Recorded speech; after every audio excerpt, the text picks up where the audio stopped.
ایک عورت روز اس کی طرف دیکھتی، لیکن وہ بنا اس کی طرف دیکھے سر جھکا کر چلا جاتا تھا۔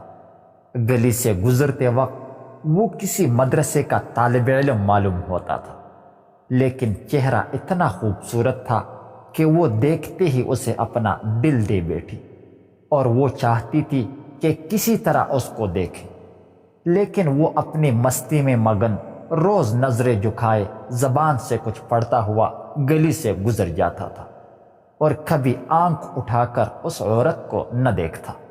اس عورت کو اب ضد سی ہو گئی تھی کہ کوئی ایسا نوجوان بھی ہو سکتا ہے جو اس کی طرف نہ دیکھے، اور ایسا اس کا حق بھی تھا۔ وہ اپنے علاقے کی سب سے خوبصورت اور امیر ترین عورت تھی۔ اسے حیرت تھی کہ جس کی خوبصورتی دیکھنے کے لیے لوگ ترستے ہوں، اور وہ جس کو پسند کر رہی ہو وہ اس کی طرف مائل ہی نہ ہو۔ اپنی انا کی شکست اور خوبصورتی کی توہین پر پاگل سی ہو گئی، اور کوئی ایسا منصوبہ سوچنے لگی کہ جس سے وہ نوجوان کو حاصل کر سکے اور اس کا غرور خاک میں ملا سکے۔ آخر کار شیطان نے اس کے دماغ میں ایک ایسا منصوبہ ڈال دیا کہ جس سے نوجوان کو پھنسایا جا سکے۔ اگلے دن جب وہ طالب علم گلی سے گزر رہا تھا تو ایک عورت اس نوجوان کے پاس آئی اور کہنے لگی کہ آپ کو میری مالکن بلا رہی ہے۔ اس نے کہا کہ اماں، آپ کے مالکن کو مجھ سے کیا کام ہے؟ عورت نے کہا کہ ان کو آپ سے کوئی مسئلہ پوچھنا ہے، وہ مجبور ہیں، باہر نہیں آ سکتی۔ نوجوان عورت کے ساتھ چلا گیا۔ نوجوان کے وہم و گمان میں بھی نہیں تھا جو عورت اسے بلا رہی ہے اس کے دماغ میں کیا چل رہا ہے۔ وہ تو اپنی فطرت اور سادہ دلی کی وجہ سے اس عورت کے پاس چلا گیا۔ اس کے ذہن میں تھا کہ کوئی معذور عورت ہوگی جو بیماری کی وجہ سے باہر آنے سے قاصر ہے۔ نوکرانی نے نوجوان کو ایک کمرے میں بٹھایا اور انتظار کرنے کا کہہ کر چلی گئی۔ کچھ دیر بعد وہی خوبصورت عورت اندر داخل ہوئی تو نوجوان نے اسے دیکھ کر اپنی نظریں پھر سے جھکا لی۔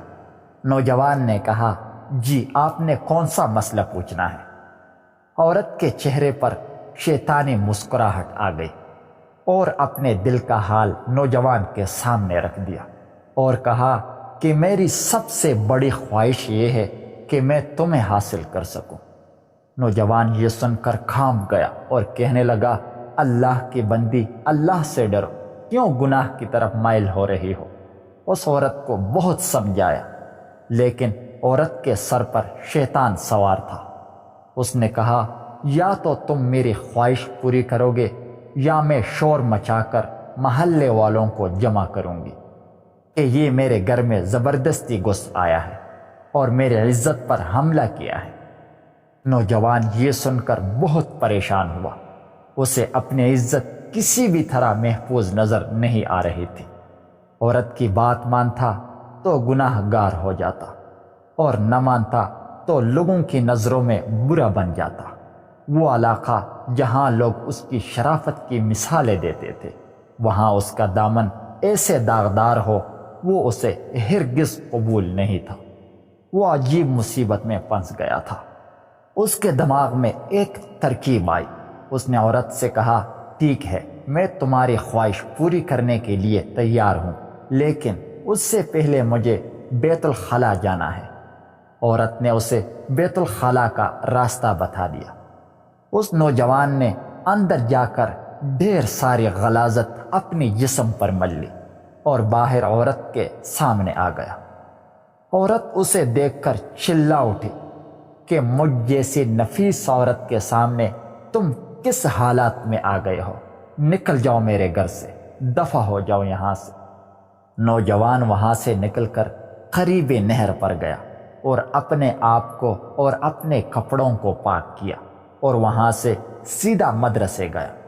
نماز کے بعد جب وہ کلاس میں بیٹھا تو استاد نے پوچھا، آج تو بہت پیاری خوشبو آ رہی ہے، کس طالب علم نے یہ خوشبو لگائی ہے؟ وہ نوجوان سمجھ گیا کہ ابھی بھی اس کے جسم سے غلاظت کی بدبو گئی نہیں ہے۔ وہ سمجھ گیا کہ استاد جی طنز کر رہے ہیں۔ وہ اپنے آپ میں سمٹ گیا اور اس کی آنکھوں سے آنسو جاری ہو گئے۔ اس کے بعد استاد نے پھر سب سے کہا کہ یہ خوشبو کس نے لگائی ہے؟ پھر سارے خاموش رہے۔ اس کے بعد استاد نے سب کو ایک ایک کر کے بلایا اور سب کو سونگھنے لگے۔ جب اس نوجوان کی باری آئی تو استاد نے سونگھا تو خوشبو اس کی کپڑوں سے آ رہی تھی۔ استاد نے کہا، تم پہلے کیوں نہیں بتا رہے تھے کہ یہ خوشبو تم نے لگائی ہے؟ نوجوان نے کہا، استاد جی مجھے شرمندہ نہ کرے، مجھے معلوم ہے میرے کپڑوں سے بدبو آ رہی ہے۔ اور پھر اس نے سارا واقعہ سنا دیا۔ اس پر استاد نے کہا، واقعی تمہارے کپڑوں سے ایسی خوشبو آ رہی ہے جو میں نے آج سے پہلے کبھی نہیں سونگھی، اور یہ خوشبو اس دنیا کی بھی نہیں لگتی۔ یہ یقیناً اس وجہ سے ہے کہ تم نے خود کو گناہ سے بچایا اور اپنے اوپر غلاظت مل لینے کو ترجیح دی۔ کہتے ہیں کہ بعد میں بھی اس کے کپڑوں سے ویسے ہی خوشبو آتی تھی۔ اگر ویڈیو اچھی لگی ہو تو پلیز چینل کو ضرور سبسکرائب کیجیے گا۔ میں روزانہ اسی طرح کی ویڈیوز اپلوڈ کرتا رہتا ہوں۔ شکریہ۔